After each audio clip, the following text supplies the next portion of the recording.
Okay guys, tapos na tayo. Konting linis na lang. True, hindi ka mukha ng kabilang group. Ang yayabang talaga ng mga group 1. Papansin sila. Wait lang ha. Saan ka punta? Late. Hoy Butterfly, anong problema mo sa group namin na? Nakakaawa kasi yung group nyo. Wala pa kayong nagagawa. Fact. Eh akong pagandahan na lang oh.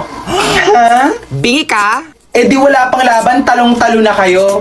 Ka-group namin si Micaela. Eh akong pisikalan na lang oh. True. Guys, Ay, we don't promote violence. true. Pero kung si Marigo lang, alam nyo, mag-practice na lang kayo kasi wala pa kayong nagagawa. Eh bukas na yung performance.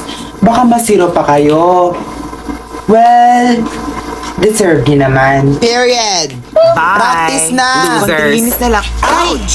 Sino Uy, yun? guys, umamin na kayo kung sino Kilala yun. ko na. Guys, si Micaela.